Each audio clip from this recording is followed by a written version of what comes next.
Hello, welcome to the Bible Standard. Don't forget to like, share and subscribe, and drop a comment in the comments area if you have any questions. We'll do our best to reply. Well, we've come now to our fourth study, and both the sessions today are going to be upon the life of Uzziah, King of Judah. And I'm thankful that we've been given a few more minutes, because I will work you through 2 Chronicles chapter 26 as we consider the life of this king as a type of latter-day Israel. Now, the sting is in the tail in this study, so I do need to get to the end of it before we have our memorial meeting a little later on. So join me, if you would, in 2 Chronicles 26, where in verse 1 we read, "Then all the people of Judah took Uzziah, who was 16 years old, and made him king in the room of his father Amaziah, who was unfortunately an idiot, and he died a miserable death at the hands of his own people." Uzziah was to bring a new phase to the kingdom of Judah. And at the same time, when he came to the throne, there was ruling in the northern kingdom of Israel the fourth generation of Jehu. It was to be, of course, the last but one, and the successor to Jeroboam II was assassinated. Now, we call Jeroboam II the militant restorer, and normally I would spend a little bit of time dealing with this king in the north, because the period in which Jeroboam II reigned, along with Uzziah, king of Judah, was one of the most peaceful and prosperous in the entire history of the divided kingdom. And Jeroboam II reigned for 41 years as one of the longest reigns of any king in the northern kingdom. And you'll see down the bottom of that particular slide that one of the contemporary kings was Uzziah, who reigned, we believe, from around about BC 766 to 740. Now, the character of Jeroboam II is interesting. Scripture has only preserved his military exploits, as he completed the work of his father in recovering the territory that was lost to Syria during the reigns of Jehu and Jehoahaz. Jeroboam II was a brilliant warrior and a creative builder, but an abysmal spiritual leader. As 2 Kings 14 verse 24 tells us, he simply followed in the pathway of Jeroboam I, who had introduced the apostasy that never actually left that northern kingdom. And he did not realise, this man, the unusual length of his reign was only due to the faithfulness of Yahweh, who had promised Jehu 4 generations on the throne in 2 Kings chapter 10 and verse 30. So he lapped up this prosperity and misused it. There was unparalleled prosperity at that time. His military success only succeeded in producing a period of peace and prosperity for Israel, which they used purely for materialistic and self-serving purposes. And Amos vividly describes life in the time of Jeroboam as being characterized by licentiousness, drunkenness, and oppression. And there's a series of passages on the screen there, Amos 2, 6-8, 4 verse 1 and 6 verse 6, which will tell you all about that. The wealthy and unscrupulous prospered, Amos 5 verses 10-12 and 8 verse 6, while the king assiduously promoted idolatry at Bethel, as we find out in Amos chapter 7 and verse 13. Down in the south, of course, was King Uzziah, a 16-year-old who came to the throne as a co-regent with his father. And we're going to see that this king's reign was one of the most dramatic and successful in the entire history of the southern kingdom of Judah. Now, I want you to note a couple of things about him. His name Uzziah means strength of Yah, but he also had a second name. You see there in the yellow, his second name was Azariah. And Azariah means Yah has helped, from a root meaning to surround or to protect. And if you just go down to the very bottom line of that slide, you'll see that his mother's name, Zechariah, means Yah will enable. And if you wanted to summarize the early part or the bulk of his reign, those would be the terms you would use. He was given the strength of Yah. He was certainly helped by Yahweh, the God of Israel, and he was certainly enabled by Yahweh, as we're going to see when we come to do a brief summary of his life. And you have to do this to establish the reason why he presumptuously sought the high priesthood. It was an incredible presumption. You can't imagine that someone who was as intelligent as him, thinking that it was possible for him to become the high priest as well as the king. Or you might say, what about David? Well, David acknowledged when he operated as a Melchizedek king priest that it was not the time, that the time would later on come, which is why he made the Kohathites carrying the ark take 6 steps. And then he sacrificed to Yahweh. It was based on Genesis chapter 1. He was saying, I understand that what I'm doing is only typical. It's not the reality, it's typical of Christ. And that's why he had to wait. We have to wait for 6,000 years. David understood the principle of a day representing 1,000 years. King Uzziah was quite different. He thought he was going to be there and then the Messiah of Israel. We'll come to that. Now, as I said, contemporary kings, Jeroboam II, Zechariah, Shallum, Menahem, Pekah, and Pekah, over a reign of 52 years. And you can see there on the screen the significant references in relation to this king. He's mentioned, of course, as being on the throne at the time of Hosea, prophesied in the north. In Amos chapter 1, verse 1, references made to the earthquake in the days of Azariah, and perhaps in many ways the second most important reference of this king is in Zechariah 14, verse 5, and we'll get to that right at the end of our study here today. Isaiah chapter 1, verse 1, of course, Isaiah was prophesying in that time, and then perhaps the most important reference, which will be the subject matter of this study and our exhortation today, is Isaiah 6 verse 1, and we'll get to that a little later on. So he is a very significant king in the scheme of things, and he is set forth in the record of Scripture as a type of latter-day Israel. And I'm going to set out now to give you the evidence for that. And the first thing we have to do is to go through and have a look at the achievements of King Uzziah. Now, this was the time when there was that enormous prosperity and peace. Yahweh had given them a relaxation from the dangers of the kingdoms and the nations around them, and they enjoyed that peace. And this is a very important point for our exhortation, brothers and sisters, because we're going to start leading into Isaiah chapter 6 by looking briefly at Isaiah chapter 5. And we're going to see that Isaiah 5 is actually a prophecy of our time. Based on the history, it's a prophecy of our time. And we're going to see that it leads into Isaiah 6, where Christ and the saints are seen in glory in the house of Yahweh as the seraphim or the cherubim, as we shall find out when we get to Isaiah chapter 6, God willing. So it's this time of great peace and prosperity in which we have the achievements of Uzziah. So let's work through it. Verse 1. Chapter 26 of the Second of Chronicles says, Then all the people of Judah took Uzziah, who was 16 years old, and made him king in the room of his father Amaziah. He built Elath, or Eloth as it is in the King James, and restored it to Judah. After that, the king slept with his father. So the first thing it's noted about his achievements is the capture of Elath and, of course, establishing it, obviously, as a port, because it's on the Gulf of Aqaba. That was a very critical port, of course, as we know, in the times of Solomon. The second thing that we've learned about this man is that in verse 4, he did that which was right in the sight of Yahweh according to all that his father Amaziah did. Now, Amaziah was a fool, in fact, but Amaziah was at least a man of principle. He was an idiot otherwise, but he was at least a man of principle. And Uzziah was a man of principle as well, but he had more than what his father had, because verse 5 says, And he sought God in the days of Zechariah, who had understanding in the visions of God. Now you need to drill down a bit in that little phrase. The word understanding in the Hebrew means to separate, to mentally distinguish something, and therefore, obviously, to understand. So he had understanding in the visions of God. In actual fact, that phrase is better rendered because the word visions is raya, and raya means to see.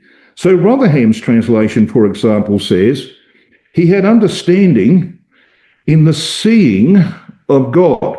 Now, of course, we can't see God except by faith. So it's through the eye of faith. And how do you get faith? Well, by the word of God, Romans 10:17. And so this man, Zechariah, had an enormous influence on the young Uzziah. He taught him so that he could see by faith God. And it says at the end of that verse, as long as he sought Yahweh, Elohim made him to prosper. And that's how it works in our lives too, brothers and sisters. If we apply ourselves, if we diligently seek, as this young man did, if we diligently seek to see God, as it were, with the eye of faith, make him a reality. It's a little bit like Hebrews 11, isn't it? Faith gives substance to things which are hoped for, evidence of things which are unseen. And in verse 6 of Hebrews 11, the apostle says that without faith it is impossible to please God, for those that come to him must believe that he exists and that he is a rewarder of them that diligently seek him. That's a summary of verse 5 of 2 Chronicles 26. Because here was a man who was taught to see God by the eye of faith, and he became a reality in his life. And Elohim, that is the angels, was sent forth, as we know from Hebrews chapter 1, verse 14, the angels are sent forth to be ministers to the heirs of salvation. The Elohim came forth and made him to prosper. You know, that's a formula, isn't it? It's a formula for success in the things of the truth. And this man had applied himself as a young man, and God blessed him. And we're going to see how incredibly God blessed him as we proceed. So verse 5 is very, very important. So come to verse 6. And he went forth and warred against the Philistines and brake down the wall of Gath. So he destroys the power of the rollers in the dust, as the Philistine name means, of the uncircumcised Philistines. So he subdued them, and it goes on to talk about his victories. And God helped him in verse 7 against the Philistines and against the Arabians that dwelt in Gerbaal and the Mehunims, which were down by Petra in Edom. So he had this incredible series of victories over the local enemies of Judah, waging successful campaigns against the Arabians and the Mehunims. Then you come to verse 8. And the Ammonites gave gifts to us, and his name spread abroad. Now, that little phrase there, spread abroad, has in it the Hebrew word yalak, and it means to walk or to carry. So it implies that this man's growing fame and importance in Judah didn't stay there, because reports went out of Judah. People who came through that nation as traders or whatever, they took the reports of the success of this man to other countries. And it began to spread throughout the then known area of the Middle East. And so reports came of the way in which God helped him. Read on in verse 8. His name spread abroad even to the entering in of Egypt, for he strengthened himself exceedingly. Now, in actual fact, when you get the right translation, it's actually implying that it was God. For he showed exceedingly great strength. And we know where that strength came from, because at the end of verse 5, it says God made him to prosper. And so here we've got this man growing in strength, growing in popularity, growing in fame. And unfortunately, this went on for 40 years. I say unfortunately because it was unbroken.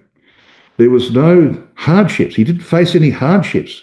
And that's not good. That is not good for human pride. And as time went on, his pride grew until, of course, he unbelievably sought to be the high priest of Israel as well as its king. So let's move on. Let's come down to verse 9. In verse 9 and verse 8 we've considered, he put the Ammonites to tribute and became famous in Egypt. In verse 9, he fortified the walls and defences of Jerusalem against attack. Moreover, Uzziah built towers in Jerusalem at the corner gate and at the valley gate and at the turning of the wall, and fortified them. He also built towers in verse 10 in the desert. So he tries now to do something which is very difficult to do. He wants to become a farmer. So he brought water to the dry wilderness, we read in verse 10, and he promoted agriculture. So he built towers in the desert, he digged many wells, for he had much cattle, both in the low country, that's a reference to the Shephelah, the rolling hills, to the west of Jerusalem, between Jerusalem and what we would call Tel Aviv today, and in the plains, the Sharon, husbandmen also, and vine dressers in the mountains and in Carmel. Now, that's not a reference to Mount Carmel. It's a reference to a fruitful field. And translations, like, for example, Rotherham, he says, in the fruitful field, or the RSV, which says fruitful lands. So it's a reference to the area in which he supplied water so that they could actually get about agriculture. Because it says at the end of verse 10, for he loved husbandry, that is, agriculture. So here was a man who brought life to the desert, and productivity was enormous in Judah in those times, obviously contributing to the prosperity that they already enjoyed. Then we've got verses 11 to 13.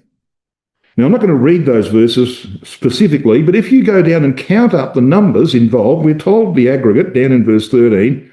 It says in verse 13, under the hand of the army chiefs that he appointed, and they're named in verse 11, under the hand of those army leaders, his generals, he had 300,000 and 7,500 that made war with mighty power to help the king against the enemy. So he had a very powerful army of highly trained soldiers. In verse 14, he built an arsenal of effective weapons of defence. And Uzziah prepared for them throughout all the host shields and spears and helmets and habergeons and bows and slings to cast stones. So he had this enormous arsenal built up to protect his people. When you move on then to verse 15, and he made in Jerusalem engines invented by cunning men to be on the towers and upon the bulwarks to shoot arrows and great stones withal. So he was an inventor as well. And he built these cunning engines of war and placed them on the walls of Jerusalem for the protection of his city and his people. And that's why at the end of verse 15, the final sentence says this, and his name spread far abroad. Rotherham translates that little phrase, it went forth afar. He became world famous. Using modern parlance, he became an international celebrity. All right? They didn't have internet in those days, so you couldn't get all these people ticking the box and saying you're very important to them. But he became internationally famous, and it went to his head. Because the last words of verse 15, for he was marvellously helped till he was strong. And the very next word in the text is but. Whenever you get a but, you know that something's changing dramatically, because in the life of this man, the wheels are about to fall off. He got to the point where in his mind, it couldn't get any better than what it was. Became internationally famous for his success. Now, just before we get to the but of verse 16, let's have a look at the 4 declarations of divine help that we've passed over in those first 15 verses of this chapter. We had that verse 5, which was very important. As long as he sought Yahweh, Elohim made him to prosper. They were out there. They were out in the forefront. And that's why he had his success. In verse 7, we read, and God helped him against the Philistines and against the Arabians that dwelled in Gur-baal and the Meganims. In verse 8, we read, he showed exceeding great strength, and we know where that came from God. And in verse 15, we read, for he was marvelously helped. Now that word marvelously, in the Hebrew, it's the word pala, P-A-L-A. It means to separate, to distinguish. So it put him aside, it put him out in the front of everyone else, distinguished in the way in which he was helped till he was strong. Now, I don't know whether you can perceive where this is heading, brothers and sisters, But a little later on, I'm going to show you that the achievements of modern Israel perfectly match the achievements of Uzziah, king of Judah. That's where we're heading. The would-be Messiah.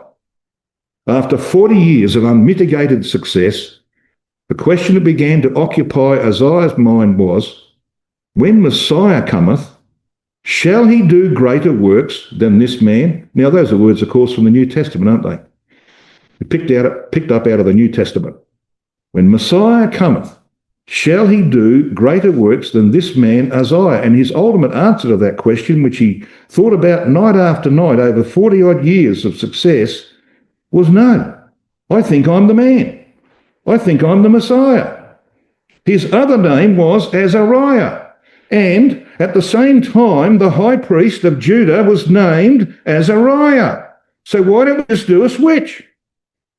Why don't I become Azariah and take over the role of the high priest? And then I'll be a king priest, and that's what Messiah has to be. He has to be a king and a priest, to the order of Melchizedek. He understood that, just like David did.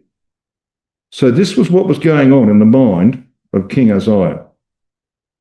Now, what I'm going to do, for the sake of time, is take you through, step by step, what happens in verses 16 down to verse 20. It may be an idea, because we haven't read this, for me to just work you through this.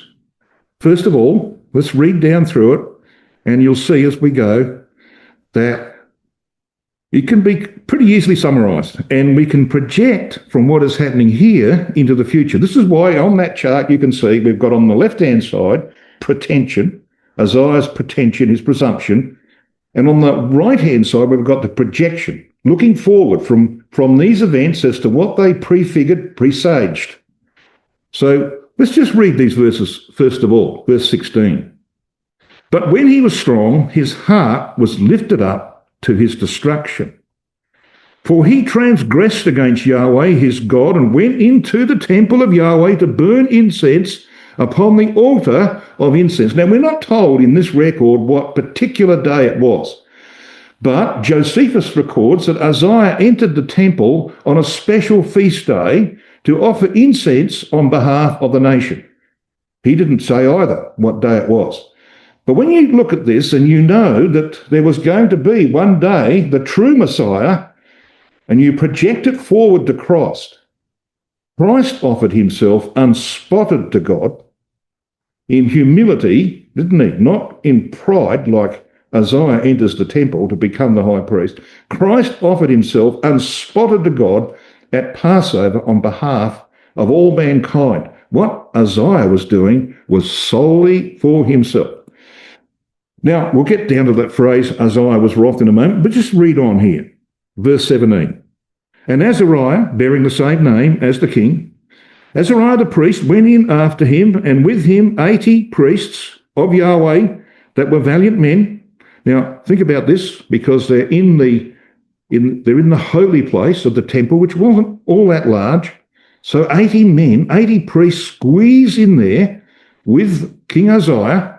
And it goes on to say in verse 18, and they withstood Uzziah the king, and said unto him, it appertaineth not unto thee, Uzziah, to burn incense unto Yahweh, but to the priests, the sons of Aaron, that are consecrated to burn incense. Go out of the sanctuary, for thou hast trespassed, neither shall it be for thine honour from Yahweh Elohim. And they were right, of course, but he was angry. He got very, very angry. You see what it says in verse 19?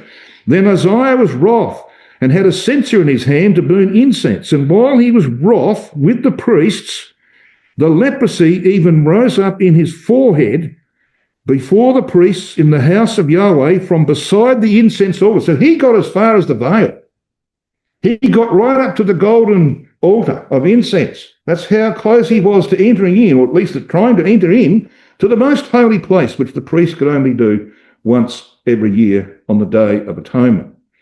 Now, just try and get a picture in your mind, brothers and sisters, of these events. Put yourself there in that holy place. You've got the table of showbread on one side, you've got the lampstand on the other, you've got the altar of incense up against the veil, and you've got the king in there. He's got a censer in his hand.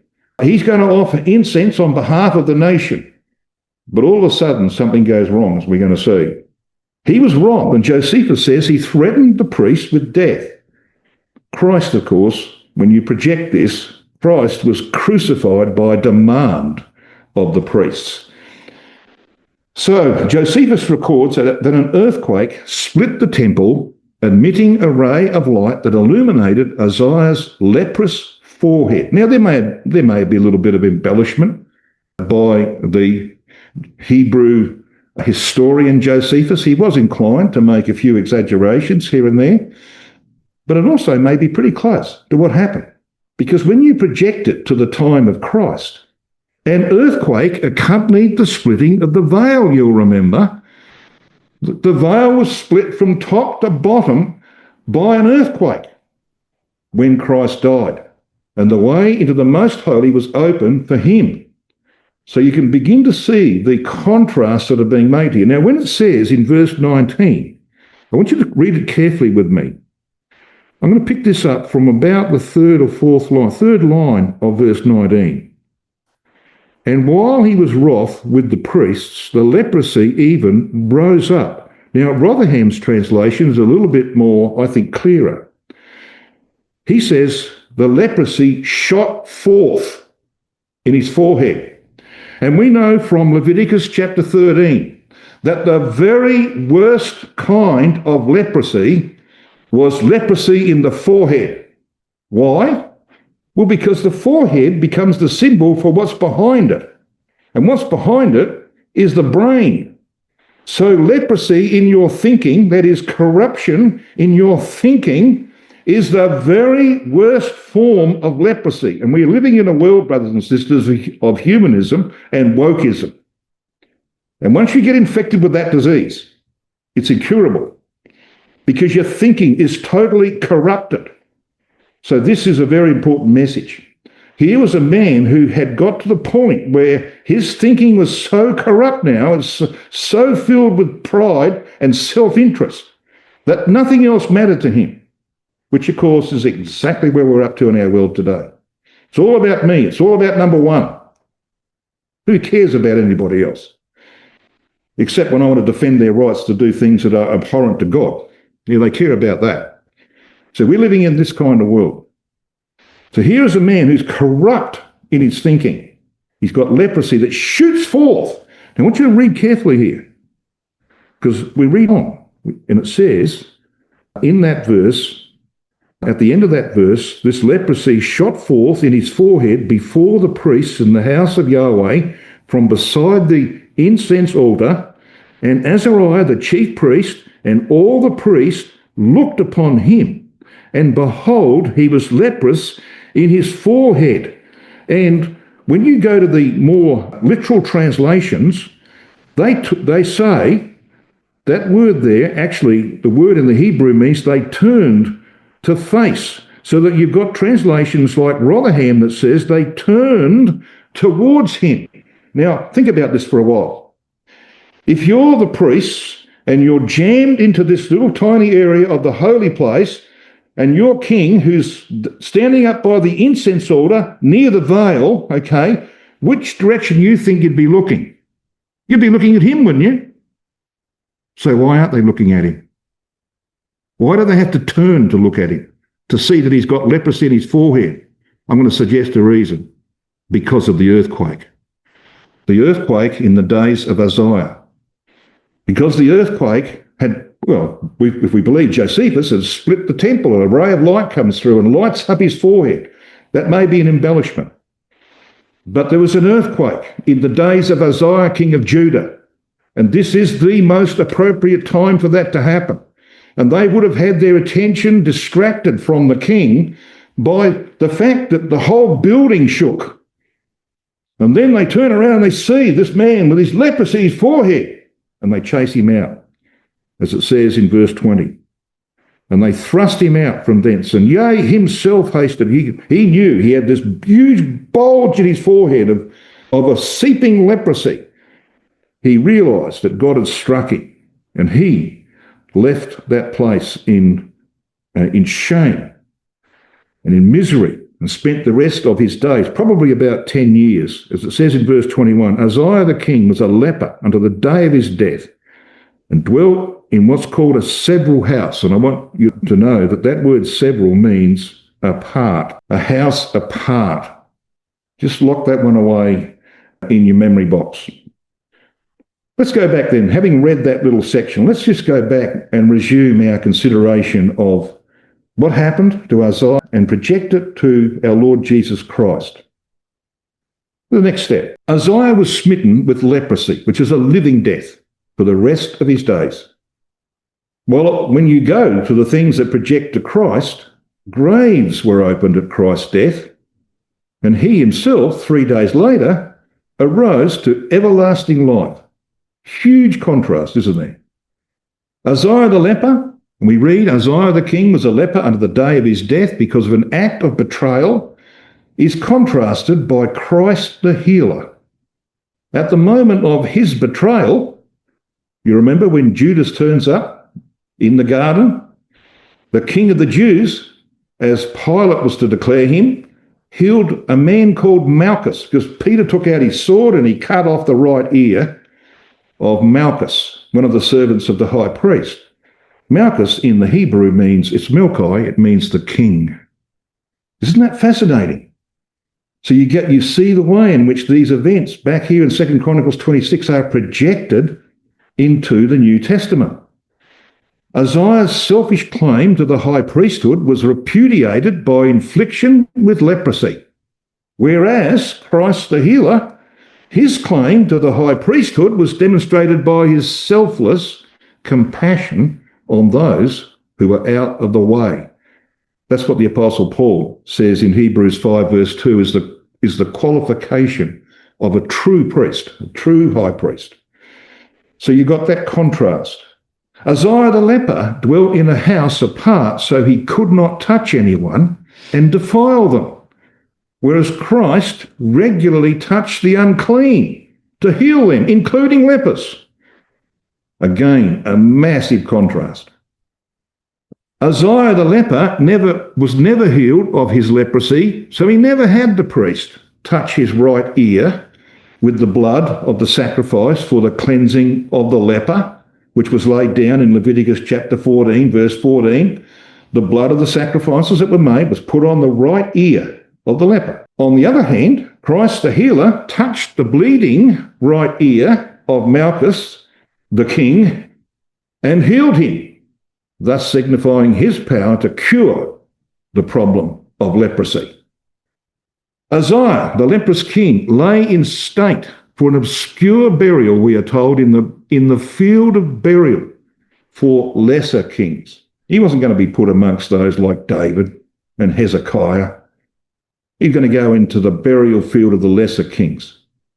But on the other hand, Christ as king and high priest was seen sitting in the temple upon David's throne in glory, as we're going to see from Isaiah chapter 6, verses 1 to 3. And we'll have a look at John 12, 39 to 41, which tells us what that vision is all about. The glory of Christ in the day when he sits upon David's throne in the house of prayer for all nations. Death claimed the son of David dismissed from the throne and rejected from the priesthood presumptuously sought. Whereas, on the other hand, Christ appears in glory with his glorified saints, who are called seraphim, and we'll see the reason why they're called seraphim and not cherubim when we get to Isaiah 6 and Revelation chapter 4. These are kings and priests with him and who share his throne. And that's going to be, of course, obviously the subject of our exhortation a little later on. Uzziah was denied access to any court of God's house. He got as far as the holy place. He'd come through the outer court. He got as far as the holy place. He couldn't get into the veil, through the veil. Whereas Christ, of him it is said in Isaiah 6 verse 3, holy, holy, holy. In other words, that reveals that Christ had access to all the house once he was raised from the dead and glorified and went, of course, then to his Father. Uzziah the leprous king was buried without apparent hope. Whereas Christ has done a work, brothers and sisters, not just for us, but for men like Isaiah. And we're going to see in our exhortation in the balance of that wonderful vision that Isaiah is cured of his leprosy by personal identification with the multitudinous Christ. It's an absolutely magnificent subject. Okay, we've now got the background that we need. I want to show you the relationship of the achievements of King Uzziah to latter-day modern Israel. What was his first achievement? He captured and built Elath as a trade city. You know what Israel did? The very last campaign of the Independence War in 1948-49, an 18-month war, the last campaign in March 1949, Israel captured Elath and made it into a trade city. The second thing that was recorded of Uzziah was that he captured the Shephelah and the Negev, both in the War of Independence in 1948 and 1949, in the Sinai Campaign of 1956, and in the Six-Day War of 1967, Israel captured the Shephelah and the Negev.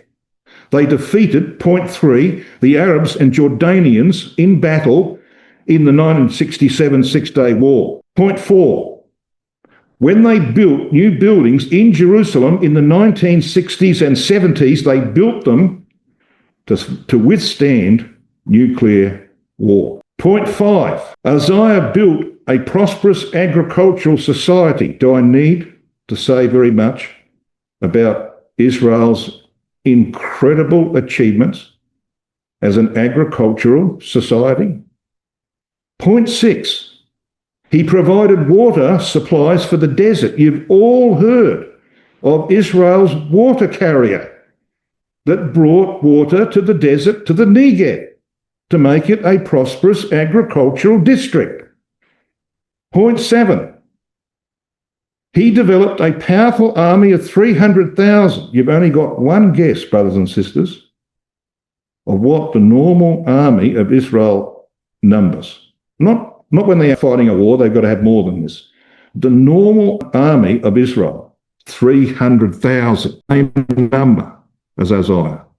Point 8, he became a leader in missile warfare. In the 1970s, when Israel they bought or sometimes were given by America the latest fighter jets, the very latest, they took off the missiles from the US jets and put on their own.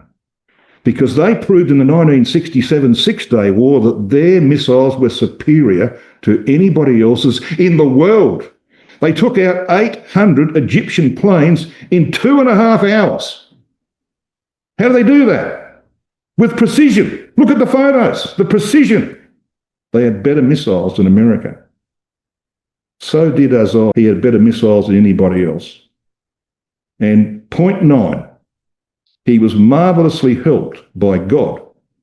Would anybody deny that Israel has not been marvellously helped by God? I think we all agree with that. But like Israel, he attributed his success to his own strength. It went to his head. And did you know, brothers and sisters, that Israel today claims to be the Messiah? Do you think that can be true? It is true. It is true. Let me give you the proof. Barbara Tuchman, who was a Jewish historian that died a few years ago, and by the way, her book, Bible and Sword, if you haven't read that, I would thoroughly recommend it. It's about British influence on the Jews in the last 300 years or so. Bible and Sword goes through the way the British assisted the return of the Jews and so on. It's a marvellous book. But this is one of the things she says in that book. Not until they came to perceive, beginning in the 1860s, that they would have to act as their own Messiah, did the return to Israel actually become realised. Now, if that was the only quote that you had, well, you might say, well, yeah, that could be the case. But the historian Heinrich Graetz in 1864 also wrote, the Jewish people must be their own Messiah. And if you're still doubtful, a group of Christadelphians, including my uncle, visited the land in the early 1970s. And 3 brethren went to have an interview with the chief rabbi of Jerusalem at that time. And you would expect Christadelphians to ask questions like this, wouldn't you? So they asked this rabbi, Are the Jews still waiting for their Messiah? His response immediately was, we, the Messiah. Israel believes that it is the Messiah. Now, that may be a surprise to some of you. It's not a surprise to the Jews, because they are quite happy to claim that. Can you begin to see how Uzziah, king of Judah, might be a type of latter-day Israel, helped by God, attributing success to their own strength, claiming to be their own Messiah? I want you to come to Zechariah 14. Now, we're all familiar with this chapter. It deals, of course, with the Gogian invasion of the land. Verse 2, the terrible treatment meted out by Gog to the people in the land. The arrival of Christ and the saints in verses 3 and 4 at the Mount of Olives at the crucial time just before the last Jews are actually eradicated from the city, because that city won't fall. It will not fall. It's had its last fall. We know that from verse 2, because it says at the end of that verse, and the residue of the people shall not be cut off from the city. So there'll still be Jews defending the old city when Christ and the saints arrive at the Mount of Olives. Look at verse 5. We know that the earthquake is spoken of in verse 4, that it divides the Mount of Olives north and south, creates a great valley. It says in verse 5, and ye shall flee, not to, that you'll see that word's in italics in the King James, it should be from. Ye shall flee from the valley of the mountains, for the valley of the mountains shall reach, it says unto Azal, it's not a name, it should read, the valley shall reach very near. Yea, ye shall flee, like as ye fled from before the earthquake in the days of Uzziah, king of Judah. I wonder why that's there. Well, because this nation believes they are the Messiah, like Uzziah did. And they're going to be greatly humbled by that earthquake, like Uzziah was humbled by the earthquake. And they're going to be convinced, like he was convinced, that he has leprosy in his thinking, corrupt thinking. And God's going to change all that. He's going to humble them by that earthquake. So what's the next step? Point 13 in our slide. Come back to Zechariah chapter 12, because you know chapters 12, 13 and 14 are all about the same event, about Armageddon. And chapter 14 takes it into the next 40 years. So here we've got in chapter 12 what's going to happen. Immediately after the rubble has settled and the dust has settled, we read in verse 10 of Zechariah 12, and I will pour upon the house of David and upon the inhabitants of Jerusalem the spirit of grace and of supplications, and they shall look upon me, whom they have pierced, and mourn for him as one mourneth for an only one, and shall be in bitterness for him as one that is in bitterness for his firstborn. In that day shall there be a great mourning in Jerusalem, as the mourning of Hadradrimmon, in the valley of Megiddo for Josiah, of course. And then look at verse 12. And the land shall mourn, every family apart. The family of the house of David, they're first in the list. The house of David? I wonder why they are first in the list. Well, because this nation is like their former king, Uzziah. So they have to be humbled like he was humbled. And they have to do what he had to do, because he was a leper, like they are lepers in their thinking. He had to live in a house apart. As I said, Brother Ham translates that phrase back there in 2 Chronicles 26:21. He translates it correctly, that Uzziah dwelt in a house apart. And they're going to do that for a long time. And as you read on, verses 13 and 14, it keeps on saying that. Verse 14 says, all the families that remain, every family apart, and their wives apart, like their king, Uzziah. Why? Because of leprosy. That's why chapter 13 of Zechariah, verse 1, says, in that day, that's how verse 11 started of the previous chapter. In that day, there shall be a fountain opened to the house of David and to the inhabitants of Jerusalem. Notice it says the house of David, for sin and for uncleanness. And you're all aware that if a leper was cleansed, how to make certain sacrifices. But one of the most important things they had to do, brothers and sisters, was to wash their whole body in water. You need a fountain for that, a fountain for cleansing.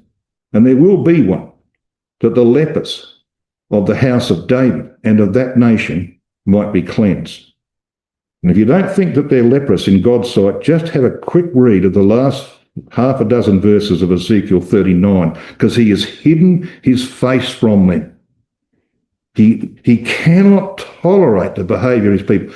Tel Aviv being the capital of European homosexuality. He can't look at them. And so the day will come when he will humble them and restore the third that survived the events of Armageddon, that they might become people like you and I wish to be, members of a great community of people who ultimately give glory to God. Hosea 3, verses 4 and 5 make this statement.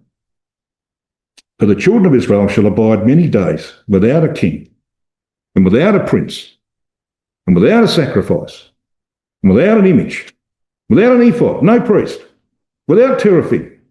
Afterwards shall the children of Israel return and seek Yahweh their God, and David their king, a reference to our Lord Jesus Christ, and shall fear Yahweh and his goodness.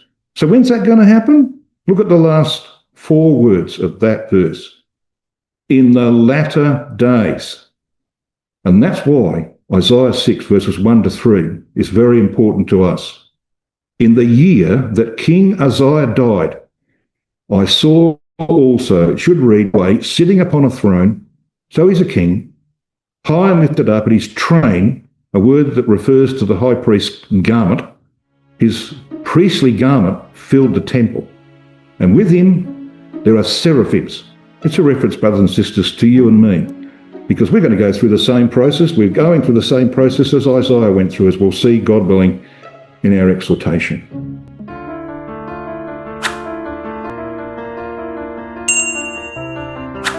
Don't forget to hit that like button. It really helps the channel grow. Drop a comment in the comment section and let us know what you thought, and make sure you subscribe and turn on notifications so you never miss a new upload. Please share it and spread the word. Thanks for watching, and remember to come back soon.